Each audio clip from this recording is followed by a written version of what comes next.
Very good morning. Good morning, sir. Good morning. Good morning.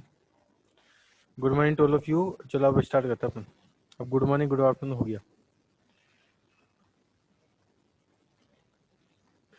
जय यार. आज अपन इसका स्टार्ट करना है बेटा लेक्चर नंबर 36. अभी तक हमने क्या पढ़ लिया पहले वो भी इंपॉर्टेंट पॉइंट बनता है. तो अभी तक हमने यूनिट 2 हमारा रनिंग में है. यूनिट 2 में हमने बेसिक टर्मिनोलॉजी स्टडी कर लिया, बेसिक फंडामेंटल्स देख लिए, फेजर्स का रिप्रेजेंटेशन देख लिया, पोलर रेक्टेंगुलर और ट्रिग्नोमेट्रिकल फॉर्म्स अपन स्टडी कर लिया है, उनका कन्वर्जन देख लिया, न्यूमेरिकल्स कर लिए, average value, RMS value, form factor, peak factors भी स्टडी कर लिया, उनकी डिफरेंट डिफरेंट टाइप्स की वेव फॉर्म्स में किस तरह से कैलकुलेट करता है वो भी हमने कंप्लीट कर लिया है. फिर पार्ट सेकंड में मूव किया, एनालिसिस ऑफ एसी सर्किट समझा. एनालिसिस ऑफ एसी सर्किट में हमने series combination, single combination, register हमने पढ़ लिया, इंडक्टर हमने पढ़ लिया, कैपेसिटर हमने पढ़ लिया. देखो रजिस्टर को जब स्टडी किया था, प्योर रजिस्टर को, तो हमने देखा था कि in the case of the pure resistor voltage and current are in the same phase. ये पॉइंट्स ध्यान रखना. In the case of the pure resistor voltage and current are in the same phase means unity power factor. Power की बात करें register के case में, जब power की बात करूंगा मैं रजिस्टर के केस में, तो पावर क्या हो जाएगी? पावर हो जाती है P average equals to VI. मतलब जब मैं रजिस्टर की बात करूंगा उस केस में मेरे पास पावर लॉस कंसीडर होता है, एवरेज पावर आती है और वोल्टेज और करंट सेम फेज में रहते हैं. जब मैं बात करूंगा इंडक्टर के लिए, तो इन the case of the pure inductor voltage and current की बात करेंगे तो आपके पास करंट क्या करता है? वोल्टेज की कंपेरिजन में लैग करता है. कितना? 90 डिग्री लैग करता है. Phasor diagram, in the case of the pure inductor, current is lag with the voltage at the angle of 90 degree. That is, it's behave like as a lagging nature. Means जो power factor आता है 90, cos 90 की value 0, तो आपके पास value जाएगी 0, power factor lagging nature. अगर हम बात करेंगे कैपेसिटर के केस में, तो कैपेसिटर में जो कैपेसिटिव करंट होता है वो वोल्टेज के कंपैरिजन में लीड करता है. कितना करता है? 90 डिग्री लीड करता है. मीन इज बिहेव लाइक ऐसे लीडिंग नेचर. इसमें लीडिंग पावर फैक्टर ऑब्टेंड होगा. एंड इंडक्टर और कैपेसिटर दोनों की बात करें तो मेरे पास एवरेज पावर हमेशा 0 ऑब्टेंड होती है. दैट मीन्स अपन कह सकते हैं कि यदि एनर्जी लॉस होती है, पावर लॉस होगा, तो वो रजिस्टर में होगा. इंडक्टर और कैपेसिटर में किसी भी टाइप का एनर्जी लॉस नहीं होगी. वो आपके पास एनर्जी को स्टोर करता है in the form of electric field और in the form of magnetic field. Okay, ये सीरीज सिंगल कॉम्बिनेशन अपने हो चुके हैं. सिंगल सिंगल कंसिडरेशन कंप्लीट है. अब अपन मूव कर रहे हैं बेटा लेक्चर नंबर, आज अपने लेक्चर नंबर 36 पे कॉम्बिनेशन पे आगे. आज अपन स्टार्ट करेंगे कॉम्बिनेशन का. तो अब अपन स्टार्ट करते हैं. देखो 3 कॉम्बिनेशन हो चुके हैं. 4 की अपन बात करें, 4 RL circuit, 4 RL, 4 RL series circuit. आज हम बात करेंगे RL सीरीज सर्किट के लिए. अब जब मैं कंसीडर कर रहा हूँ RL सीरीज सर्किट्स को कंपैरिजन करने का स्टार्ट करते हैं, तो देखो कैसे करेंगे इसको. कि सबसे पहले मैंने कंसीडर किया कि लेट अस कंसीडर, अब यहाँ पे आपके पास इम्पीडेंस ऑब्टेंड होगा, तो हमने लिखते हैं कि late us consider a circuit, ये ऐसी सर्किट जो कंसिस्ट करता है रजिस्टर को, इंडक्टर को in series. Late us consider, जो लैंग्वेज भी लिखता हूँ उससे पहले सर्किट डायग्राम बना लेता हूँ. मैंने कंसीडर किया कि बेटा यहाँ पे आपके पास एक सिंगल रजिस्टर है in series with the single inductor, connect with the AC source of voltage V and frequency F. Voltage V and frequency F. This is a resistance R and this is my inductor L. जब यहाँ से आपके पास current flow करना start करेगा I, then definitely वो register के across voltage drop होगा आपका VR एंड इंडक्टर के अक्रॉस आपका वोल्टेज ड्रॉप हो जाएगा VL. ओके, तो अपन इसमें क्या लिख सकते हैं कि लेट अस कंसीडर, हमने कंसीडर किया ये सर्किट है तो कंसिस्ट करता है रजिस्टर को और इंडक्टर को in series with the AC supply. Consider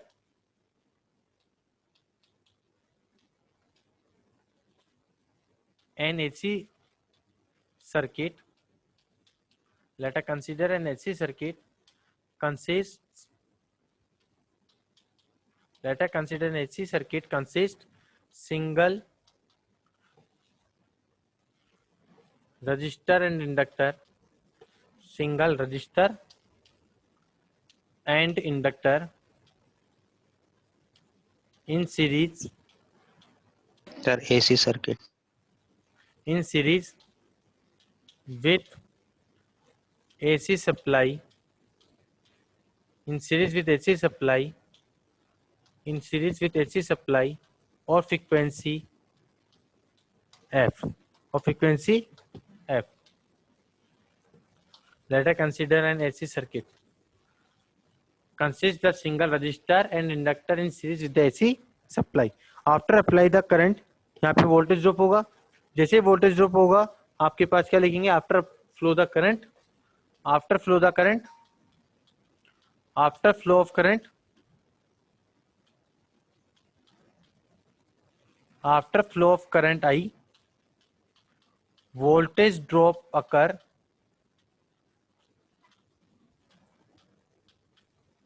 voltage drop occurs किस किस के across? Across R and L. Voltage drop occurs across resistor and inductor के अक्रॉस वोल्टेज ड्रॉप होगा. तो मैं करता हूं यहाँ पे अप्लाई किरचॉफ्स वोल्टेज लो. तो अप्लाई कर दिया मैंने यहाँ पर Kirchhoff's voltage low.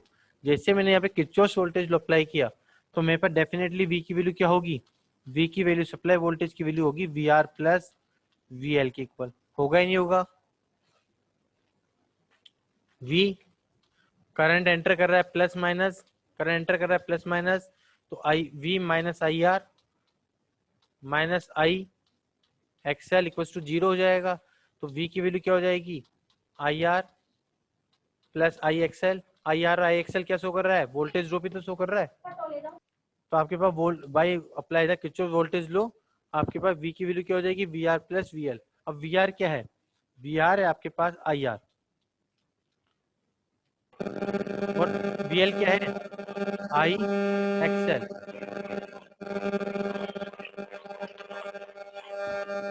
Please mute.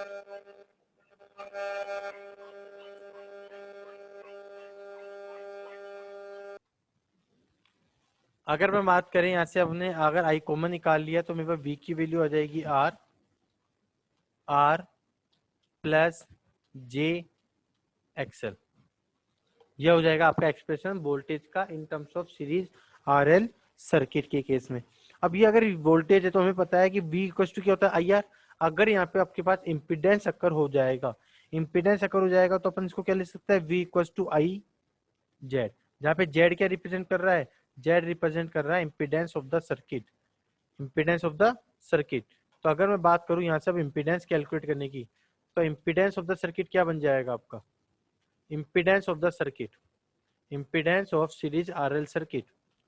बिल्कुल बेसिक चल रहा है अपना. Impedance of series RL circuit. तो इम्पिडेंस क्या बन जाएगा आपका? Z equal to R plus J XL. यहाँ पे एक्सएल क्या है? एक्सएल आपके पास इंडक्टिव रिएक्टेंस. एक्सएल क्या है आपका? इंडक्टिव रिएक्टेंस है.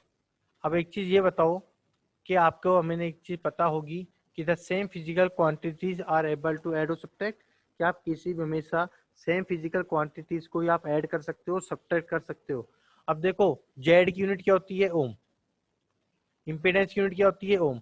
तो डेफिनेटली ओम में ओम को ऐड करोगे तभी तो ओम आएगा. ओम में ओम को ऐड करोगे तो तभी तो ओम आएगा, ऐसे तो है नहीं. तो इसलिए ध्यान रखना कि रिएक्टिव एक्सएल क्या है? Reactive inductance.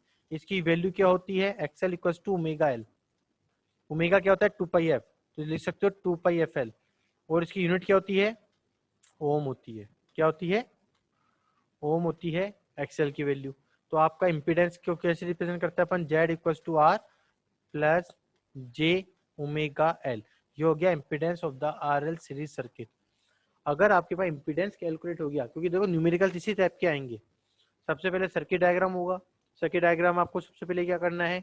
इंपीडेंस कैलकुलेट करना है. इंपीडेंस कैलकुलेट हो गया तो इंपीडेंस में आपको मैग्नीट्यूड फाइंड होना चाहिए और एंगल फाइंड होना चाहिए. तो मैग्नीट्यूड कितना आ जाएगा इंपीडेंस का? मैग्नीट्यूड कितना हो जाएगा इंपीडेंस का? मैं उसी तरह से ड्राइव कर रहा हूँ जिस तरह से आपको न्यूमेरिकल्स को करना है. पैटर्न मेरा वही है जैसे आपको न्यूमेरिकल्स को करना है। तो अगर मैं बात करें यहाँ पे एम्पलीट्यूड की, तो एम्पलीट्यूड क्या हो जाएगा इसका, mod of Z equals to root real value का स्क्वायर प्लस इमेजिनरी वैल्यू का square, that is R square plus XL square. ये अपन बोल सकते हैं मैग्नीट्यूड क्या होगा इसका, root R square plus omega square L square. ये हो जाएगा मैग्नीट्यूड ऑफ द इम्पीडेंस। अगर हम बात करें सर मैग्नीट्यूड तो हो गया, फेज एंगल की बात करें, फेज एंगल क्या होगा एम्पलीट्यूड का, इम्पीडेंस का, तो जेड इक्वल टू क्या हो जाएगा, tan inverse XL upon R, tan inverse imaginary value upon real value, that is आप बोल सकते हो tan inverse omega L upon R. Sir ये किससे आया, ये आता है इम्पीडेंस ट्रायंगल से। किससे आता है, इम्पीडेंस ट्रायंगल से। तो लो आपको इम्पीडेंस ट्रायंगल भी इसी बहाने, इसी के साथ साथ आपको इम्पीडेंस ट्रायंगल भी सिखा देता हूँ। तो देखो अगर हम बात करें इम्पीडेंस ट्रायंगल क्या होता है नहीं इम्पोर्टेंट, इस डेरिवेशन का सीक्वेंस में नहीं आता, फिर भी अब पता लग जाएगा, अगर आई गया माइंड में तो अपन इम्पीडेंस ट्रायंगल भी सीख लेते हैं। क्या होता है इम्पीडेंस ट्रायंगल, उसको फिर मैं पूरा कराऊंगा, इसको यहाँ ना लेके इसी में कंटिन्यू कर देता हूँ, वो ज्यादा अच्छा रहेगा इम्पीडेंस ट्रायंगल, क्योंकि इसको फिर मैं रफ कर दूंगा, सिर्फ समझाने के लिए कर रहा हूँ इम्पीडेंस ट्रायंगल को। इम्पीडेंस ट्रायंगल समझ लो कि ये फाई की value tan inverse XL upon R कैसे आई, इम्पीडेंस ट्रायंगल से।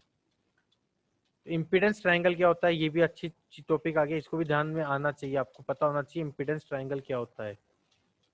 पावर ट्रायंगल, इम्पीडेंस ट्रायंगल पूछ ले तो सर ने कराया ही नहीं, तो ऐसा नहीं होना चाहिए। ये को किसने किया है, नाम नहीं देख पाया मैं, किसने किया ये रेड लाइन, प्लीज रिमूव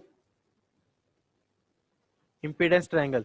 अब देखो इम्पीडेंस ट्रायंगल की बात करें तो हमें पता है कि किसी भी सर्किट का इम्पीडेंस क्या होता है, R equal to Z equal to R plus J XL है आपका। तो बट अगर मैं बात करूं होल सोल की बात करें, इंडक्टर भी है कैपेसिटर भी है, उस केस में क्या होगा, अभी मैं बात कर रहा हूँ सिर्फ आरएल सर्किट के लिए, जेड की वैल्यू है आर प्लस जे एक्सएल।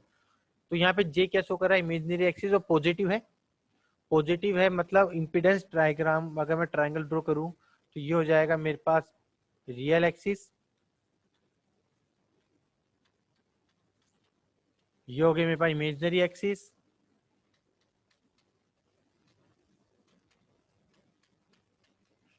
जे जो पॉजिटिव में भी होती है और नेगेटिव में भी होती है। ओके, अगर मैं बात करूं सिर्फ आरएल सर्किट के लिए, किसके लिए, आरएल सर्किट के लिए, मैं तीनों के एक साथ बना देता हूं। आरएल सर्किट के लिए अगर वो करें तो देखो यहाँ पे आरएल के लिए आर तो रियल वैल्यू है, तो आर तो चला गया यहाँ पे, ये रिप्रेजेंट कर रहा है आर। एक्सएल की बात करें, एक्सएल क्या है पॉजिटिव में, तो ये हो गया प्लस का जी एक्सएल।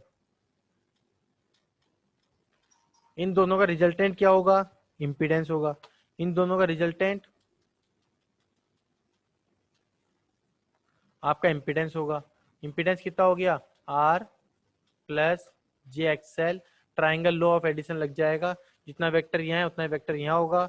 ये एंगल कितना है, फाई है, तो आप निकाल सकते हो tan फाई कितना होगा, परपेंडिकुलर अपॉन बेस, परपेंडिकुलर क्या है एक्सएल, बेस क्या है आर, तो इजीली कैलकुलेट हो जाएगा। ये हो गया पावर ट्राइंगल किसके लिए, आरएल सर्किट के लिए, फॉर आरएल सर्किट। अगर हम बात करें फॉर आरसी के लिए, तो आरसी में पावर ट्राइंगल कैसे बन जाएगा, आरसी के अंदर यह है फॉर आरएल। अगर हम बात करें आरसी के लिए, बनाऊंगा सबके, अगर हम बात करें आरसी के लिए, तो आरसी के लिए पावर ट्राइंगल कैसे बनाओगे, जेड की वैल्यू क्या हो जाएगी यहाँ पे, आर माइनस जे एक्स सी, मतलब इसके अगर मैं पावर ट्राइंगल की बात करेंगे तो कैसे बनेगा पावर ट्राइंगल बेटा, रियल एक्सिस, इमेजिनरी एक्सिस,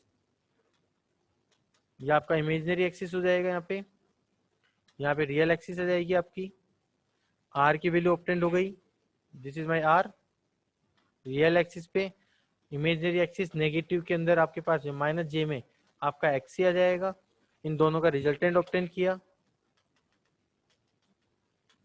ये आपका जेड आ जाएगा, कितने एंगल पे, फाई एंगल पर आपका जेड ऑप्टेंड हो जाएगा। ये हो जाएगा पावर ट्रायंगल आरसी का। आरएलसी की बात करेंगे तो में 3 केस बनते हैं। क्या? फर्स्ट केस, अगर एक्सएल एक्सी दोनों इक्वल हो, एक्सएल की वैल्यू हाई हो, एक्सी की वैल्यू हाई हो, तो उनके अलग अलग पावर ट्रायंगल या इम्पीडेंस ट्रायंगल फॉर्म्ड होते हैं। तो ये आई होप क्लियर हो गया होगा इम्पीडेंस ट्रायंगल कैसे बनता है। बट मुझे अभी ये मोटिव नहीं है, अपना मेन मोटिव क्या है, इस टॉपिक को समझना। कौन से टॉपिक को? आरएल सीरीज सर्किट को। तो आरएल सीरीज सर्किट में अगर अपन देखें, इंपीडेंस की वैल्यू क्या आ रही है, इंपीडेंस की वैल्यू कैलकुलेट हो रही है R equal to Z, Z equal to R plus J XL. तो हमने इसका मैग्नीट्यूड कैलकुलेट किया और फेज एंगल भी कैलकुलेट कर लिया। जैसे मैंने मैग्नीट्यूड और फेज एंगल कैलकुलेट हुआ, देन हमें कैलकुलेट क्या करना है, करंट कितना फ्लो करेगा, न्यूमेरिकल जैसे करना है उसी तरह से मैं डेरिवेशन कराने की कोशिश कर रहा हूँ। Now amount of current flow, amount of current flow numerical में इसी फ्लो में बिल्कुल इसी सेम वे में हो जाएगा, अमाउंट ऑफ करंट फ्लो। अब करंट क्या होता है, करंट होता है आपके पास I equal to V upon Z. Voltage initially अपने वोल्टेज अप्लाई किया है, तो वोल्टेज का एंगल तो अपन ने क्या लिया, रेफरेंस 0। जेड की बात करें तो इसका मैग्नीट्यूड होगा और इसका कोई एंगल भी होगा। हमने दोनों कैलकुलेट किए हैं, पुट कर देंगे वैल्यू। वी तो वी है ही, एंगल 0 डिग्री के साथ। जेड की मैग्नीट्यूड कितना है, root R square plus XL square. और एंगल कितना है, एंगल है आपके पास tan inverse XL upon R. अब मैंने आप लोगों को बताया था कि कभी भी डिवीजन किस फॉर्म में होता है, पोलर फॉर्म में। एडिशन सब्ट्रैक्शन किस में होता है, रेक्टेंगुलर फॉर्म में। करंट को कैलकुलेट करना है तो डेफिनेटली डिवाइड करना है, डिवाइड करना है मतलब पोलर फॉर्म में चाहिए, इसीलिए मैंने इम्पीडेंस को पोलर फॉर्म में कन्वर्ट कर लिया, मैग्नीट्यूड कैलकुलेट कर लिया, एंगल कैलकुलेट कर लिया।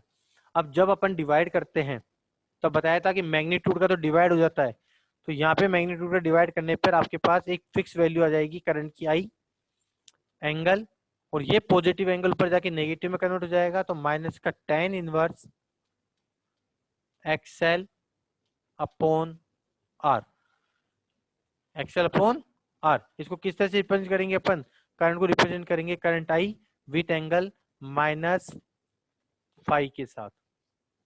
यहाँ पर मैग्नीट्यूड ऑफ करंट कितना हो गया, मैग्नीट्यूड ऑफ करंट आपके पास ऑब्टेंड हो गया है, मैग्नीट्यूड ऑफ करंट आपके पास ऑब्टेंड हुआ है यहाँ पर, magnitude of current I equals to V upon root R square plus XL square. और मैग्नीट्यूड ऑफ फेज कितना क्या होगा आपके पास obtained, phase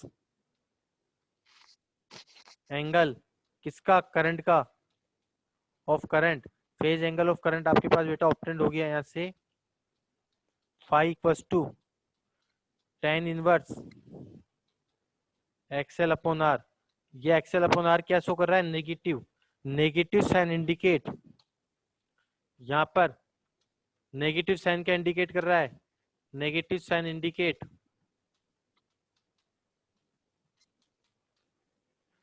current lag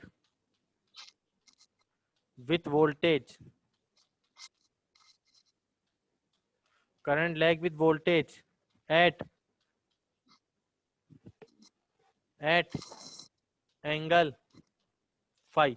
current आपका वोल्टेज से लैग कर रहा है, कितना एंगल पे, फाई एंगल पे लैग कर रहा है। अगर फाई एंगल पे करंट लैग कर रहा है तो हमें फेजर डायग्राम भी ऑब्टेन होना चाहिए। Now the phasor diagram, now phasor diagram draw करते हैं। फेजर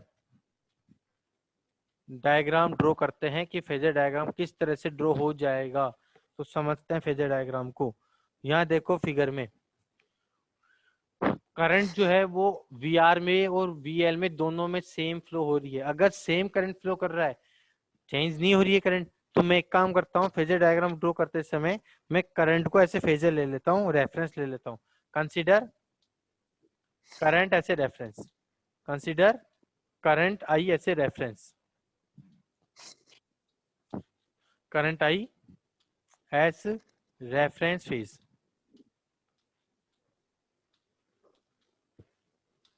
अगर मैंने करंट आई को ऐसे रेफरेंस फेज कंसीडर किया तो फेजर डायग्राम कैसे ड्रॉ करेंगे, समझना है।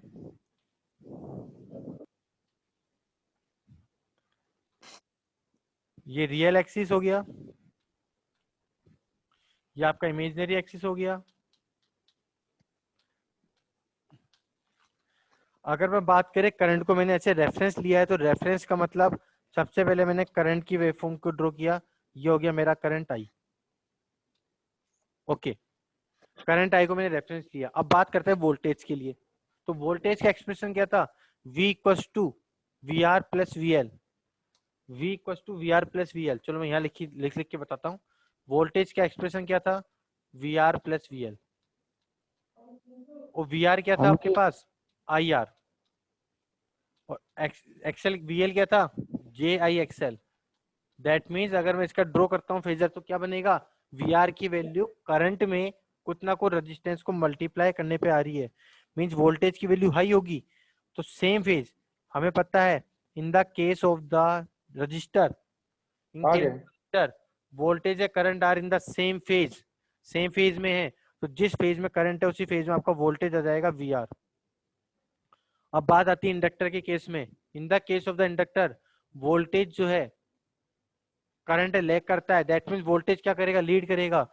प्लस जे एक्सिस मतलब जे एक्सिस पे पॉजिटिव की तरफ मेरे पास वोल्टेज वी एल ऑब्टेन होगा। इन दोनों का जो रिजल्टेंट है V R plus V L, वो क्या है मेरे पास, वी आर और वी एल का जो रिजल्टेंट है वो मेरे पास अप्लाई वोल्टेज है we.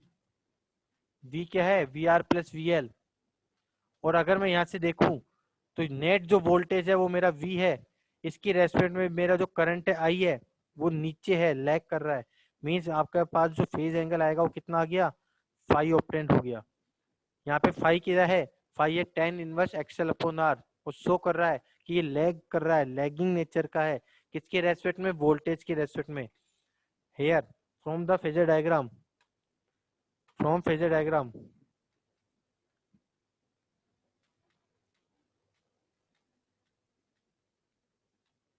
clear, from phasor diagram it's clear, current lag with the voltage, current जो है आपका I lag with voltage, current lag with the voltage at angle phi।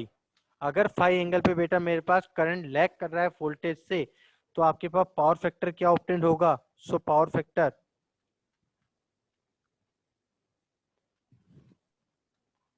Power factor होगा आपके पास कोस फाई।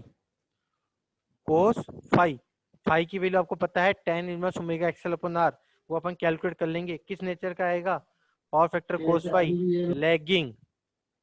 पावर फैक्टर कैसा होगा, lagging nature का होगा। ये हो गया इसका पूरा डेरिवेशन किसका, आरएल सीरीज सर्किट का। दोबारा देखो एक बार, आरएल सीरीज सर्किट की बात करें तो हमने सबसे पहले रजिस्टर लिया, इंडक्टर लिया, सीरीज में कनेक्ट किया वोल्टेज वी से। तो हमने जब करंट फ्लो करेगा तो आपके पास वोल्टेज ड्रॉप होगा वी आर और वी एल। नेट वोल्टेज इन दोनों का एडिशन के इक्वल होगा। यहाँ से हमें इम्पीडेंस मिला जेड की value R plus J omega L. इसका हमने मैग्नीट्यूड और फेज कैलकुलेट किया। जैसे मैग्नीट्यूड और फेज निकाल लिया, क्यों निकाला, मुझे करंट कैलकुलेट करना है कितना करंट फ्लो करेगा। और आई इक्वल टू क्या होता है, वी अपॉन आर जेड। मतलब इस डिवाइड करना है तो मुझे रेक्टेंगुलर को किस में कन्वर्ट करना पड़ेगा, पोलर में करना पड़ेगा। इसलिए मैंने मैग्नीट्यूड निकाला और एंगल कैलकुलेट किया। जैसे मैंने फर्स्ट अपने मैग्नीट्यूड कैलकुलेट करा और एंगल कैलकुलेट करा तो मैंने यहाँ से ऑब्टेन किया कितना करंट फ्लो कर रहा है। तो करंट कितना कर रहा है, वी अपॉन जेड। जेड की वैल्यू क्या है, जेड एंगल। नहीं है, मैं तो अपना फोटो खींचनी है मुझे। पापा ने क्या कहा था, प्रीति प्लीज म्यूट।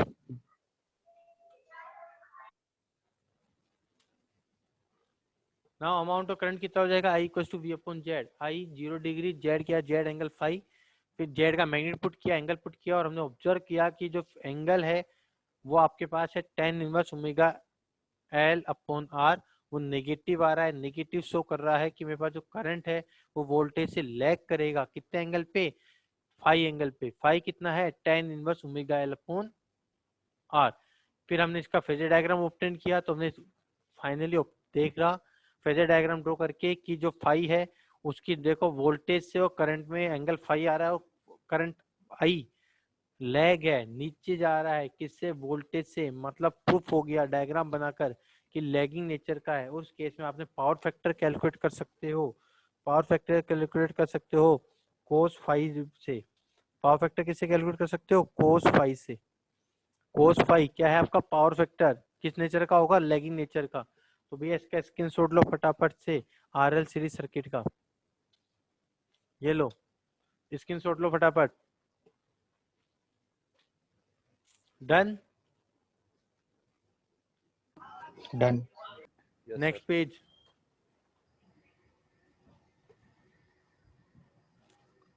हो गया? नोट सही बना हो लेना। गया। सेकंड पॉइंट, इसकी अगर आप बात करना, आपको पावर ट्रायंगल इंपीडेंस ट्रायंगल को समझना है तो आप चाहे इसको बना लो, स्क्रीनशॉट ले लो, बट दोनों को लिखने के बाद इसको अगर आपको कॉपी में कहीं लिखना है तो लिख के रख सकते हो। वैसे में इसको सिंपल है, वैसे पूछा नहीं जाता, लेकिन फिर भी आपके माइंड में होना चाहिए इंपीडेंस ट्रायंगल भी कैसे बनता है। मैं आपको पावर ट्रायंगल सिखाऊंगा, पावर ट्रायंगल पढ़ेंगे उस समय इंपीडेंस ट्रायंगल की हेल्प से ही बनेगा, वहां पे भी क्लियर हो जाएगा। बट अगर फिर भी अगर इसको एक बार माइंड में रखना है रीडिंग लगाने के पॉइंट ऑफ व्यू से तो स्क्रीनशॉट ले सकते हो गया? सर एक बार 35 नंबर की स्लाइड दिखा दो। कौन सा? 35। 35 ये? Yes sir yes. तो यार ये तो कल का था यार, कल का स्क्रीनशॉट आज क्यों ले रहे हो? सर डिस्कनेक्ट हो गई थी ना कल मेरी। चलो कोई बात नहीं। नाउ स्टार्ट करते हैं मैं आगे की क्लास। तो हमने क्या देखा? हमने सीरीज कॉम्बिनेशन देख लिया रजिस्टर का और इंडक्टर का। अब अपन स्टार्ट करते हैं fifth number, RC combination. RC series combination को, आरसी सीरीज कॉम्बिनेशन।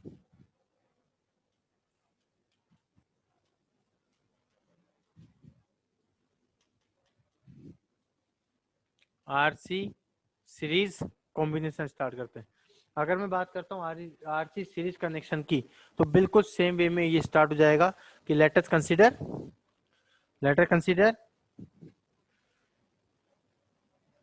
अभी टाइम की शॉर्टेज कितना हो गया? 10 मिनट है। चलो 10 मिनट में अपन जितना हो सकता उतना करते हैं। Let us consider single resistor R. Let us consider single resistor R is connect with the single. Let us consider single resistor R is connect with the single capacitor C with the AC supply of voltage V of frequency F in series RC। Current flow करेगा आपके पास यहाँ पे I, then voltage drop across होगा R के VR and across C आपके पास voltage drop होगा VC। ये आपका सर्किट डायग्राम बन गया किसका? RC सीरीज कनेक्शन का। क्या लिखेंगे कि letter consider a resistor and capacitor, resistor R and capacitor C is connect in series with the AC source of voltage V and frequency F. Let us consider, मैं हर एक चीज लिख रहा हूँ बेटा बोर्ड पे, प्रॉपर नोट्स की तरह ही मैं बेटा आपको लिखवा रहा हूँ। आप अपने प्रॉपर नोट्स मेंटेन कर लेना। ध्यान रखना है नोट्स, हैंड रिटन नोट्स की वैल्यू बहुत ज्यादा होती है। जो चीज आप लिख रहे हो अपने हाथ से, समझ रहे हो, लिख रहे हो, डेफिनेटली वो जल्दी आपके माइंड में क्लिक करेगी या लर्न होगी as compare to the other all things. Please be honest and prepare your notes, be honestly. Let us consider a single, Honest. let us consider a single register, let us consider single register R and capacitor C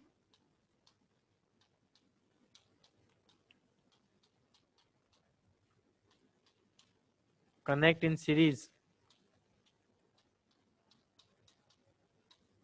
Let us consider single resistor R and capacitor C connect in series with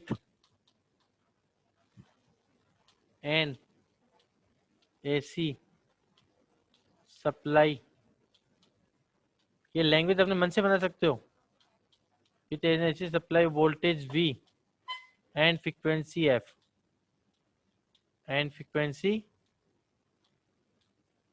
से हमने series में connect कर दिया. जैसे connect करेंगे आपके पास कोई current flow करेगा. जब आपके पास करंट फ्लो करेगा तो वोल्टेज ड्रॉप होगा. After flow the current voltage drop occurs.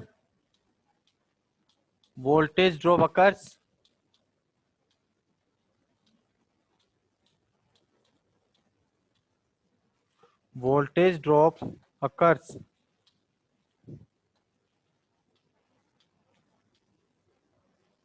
across both them. जो भी दोनों अपने कनेक्ट किए हैं उन दोनों के अक्रॉस आपके पास वोल्टेज ड्रॉप भी अकर हो जाएगा. जो होगा उसको अपन कैसे कैलकुलेट करेंगे? By Kirchhoff's voltage law. Now by Kirchhoff's voltage law आपके पास V की वैल्यू कितनी हो जाएगी? VR plus VC.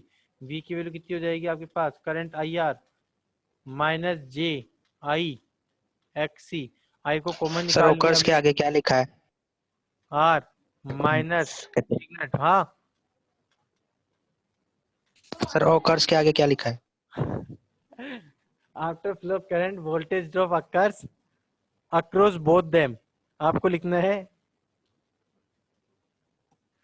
Voltage drop occurs across both them. या लिख सकते हो voltage drop occurs across resistor and inductor. Voltage drop occurs across both resistor and inductor capacitor के अक्रॉस. और बोलो V equals to I R minus J X C. तो ये represent करेगा V equals to I Z को. ये expression आ गया आपका वोल्टेज का. यहाँ पे जेड क्या है? इम्पीडेंस है. सो इम्पीडेंस की वैल्यू बात करें, इम्पीडेंस ऑफ द सर्किट क्या हो जाएगा आपका? इम्पीडेंस ऑफ सर्किट क्या ऑब्टेंड होगा? जेड की वैल्यू ऑब्टेंड होगी आर माइनस जे एक्स सी. इस इम्पीडेंस की अगर मैं बात करूं पोलर में कन्वर्ट करने की, क्योंकि मुझे करंट पूछेगा और करंट क्या होता है? V अपॉन जेड होगा. डिवाइड करना है और अगर डिवाइड करना है तो मेरे पास वैल्यू किस में होनी चाहिए? पोलर फॉर्म में. ये किस में है? रेक्टेंगुलर फॉर्म में. तो मुझे इम्पीडेंस जो कैलकुलेट हुआ इसका मैग्नीट्यूड चाहिए. तो मैग्नीट्यूड ऑफ इम्पीडेंस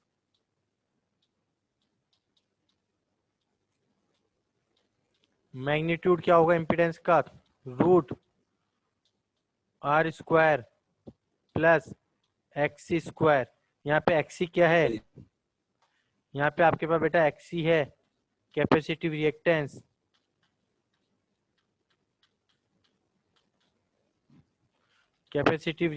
है और एक्सी की वैल्यू कितनी होती है? एक्सी की वैल्यू होती है 1 अपॉन ओमेगा सी. ये सब चीजें वो है जो आपने पढ़ रखी है. बड़ा मजा आ रहा होगा. तो जब वैल्यू पुट करोगे तो impedance root R square plus value हो जाएगी 1 upon omega square C square. ये तो हो गया मैग्नीट्यूड. अगर हम बात करें सर एम्पलीट्यूड तो हो गया, मैग्नीट्यूड तो हो गया. एंगल की बात करें तो phase angle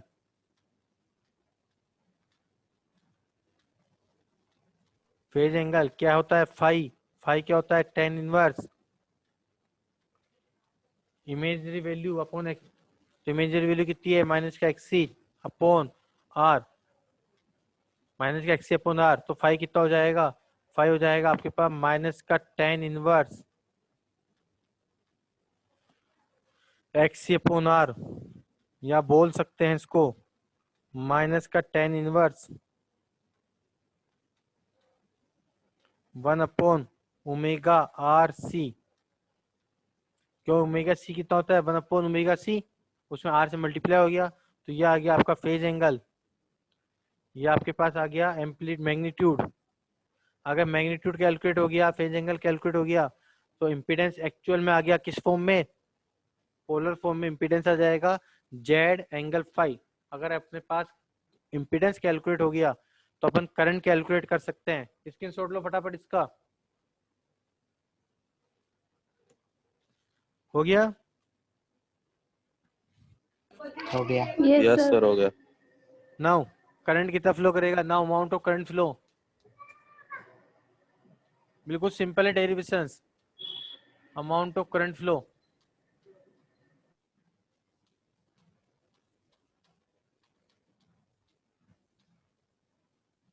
now amount of current flow I equals to V upon Z। V कितना है विथ रेफरेंस जीरो एंगल पे, Z कितना है मैग्नीट्यूड ऑफ Z फिर एंगल फाई। हो गया पोलर फॉर्म में कन्वर्ट।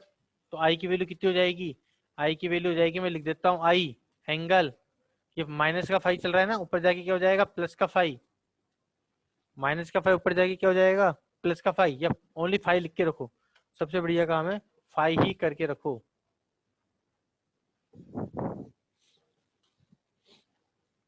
चलो वैल्यू पुट करते हैं। I equals to V, magnitude की वैल्यू पुट करी root R square plus 1 upon omega square C square. Angle कितना है, एंगल है माइनस का tan inverse 1 upon omega R C। ये नेगेटिव ऊपर जाके पॉजिटिव हो जाएगा एंगल, तो आपके पास I की वैल्यू क्या हो जाएगी यहाँ पे, I angle tan inverse 1 upon omega R C. Angle अब किस में आ गया, पॉजिटिव में आ गया, एंगल किस में आ गया पॉजिटिव में आ गया। तो ये आ गया आपके पास expression of current flow in the RC circuit. यहाँ पे आई की वैल्यू कितनी है, मैग्नीट्यूड ऑफ करंट, आई क्या है आपके पास मैग्नीट्यूड ऑफ करंट है, आई क्या है मैग्नीट्यूड ऑफ करंट है, और इसकी वैल्यू कितनी है आपके पास, आई की वैल्यू होगी V upon root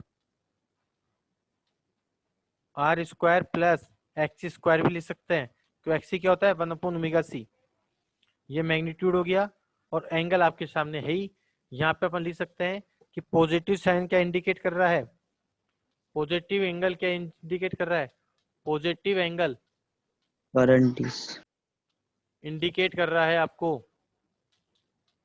indicate that जो आपका करंट है इन आरसी सर्किट में, करंट इन आरसी सर्किट वो भैया लीड कर रहा है, लीड विथ वोल्टेज कितने एंगल पे, एट एंगल फाई, और फाई की वैल्यू कितनी है tan inverse 1 upon omega R C है। अगर अपन बात करें इसका फेजर डायग्राम की, थोड़ा सा क्लास लंबी हो गई यार, कोई बात नहीं। नाउ फेजर डायग्राम कर लो, टॉपिक खत्म। नाउ फेजर डायग्राम की बात करें,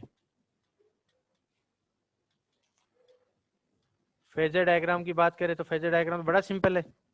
क्या करेंगे फेजर डायग्राम के लिए, real axis,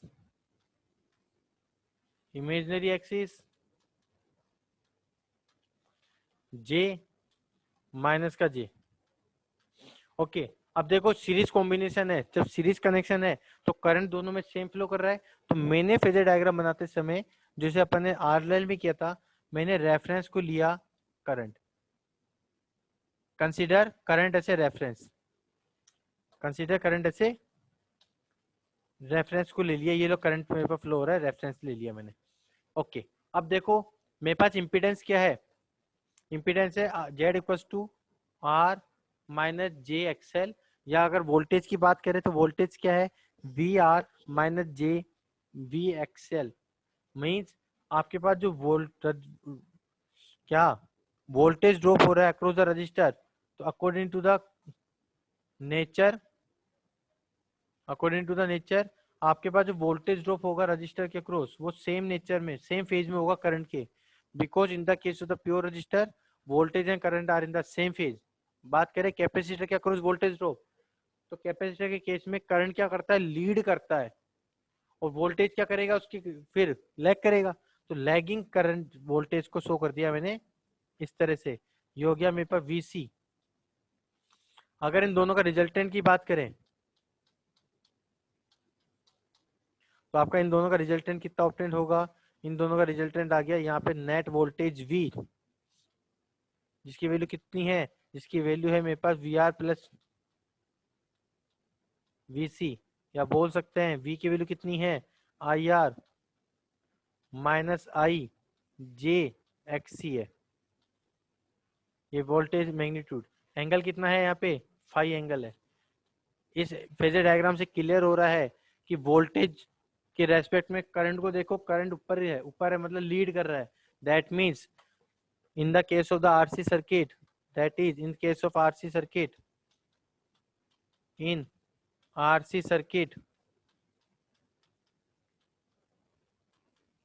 in case of RC circuit, current lead with angle phi, current lead with angle phi, current lead करेगा किस एंगल पे, फाई एंगल पे लीड करेगा, 90 पे नहीं करेगा, 90 करेगा प्योर इंडक्टर, 90 लैग करेगा प्योर, 90 लैग करेगा प्योर इंडक्टर, 90 लीड करेगा प्योर कैपेसिटर। बट अगर कॉम्बिनेशन आ गया तो 90 ना के कुछ एंगल पे, बट होगा लीडिंग ही और होगा लैगिंग ही। डन है, तो बेटा इसका स्क्रीनशॉट लो फटाफट।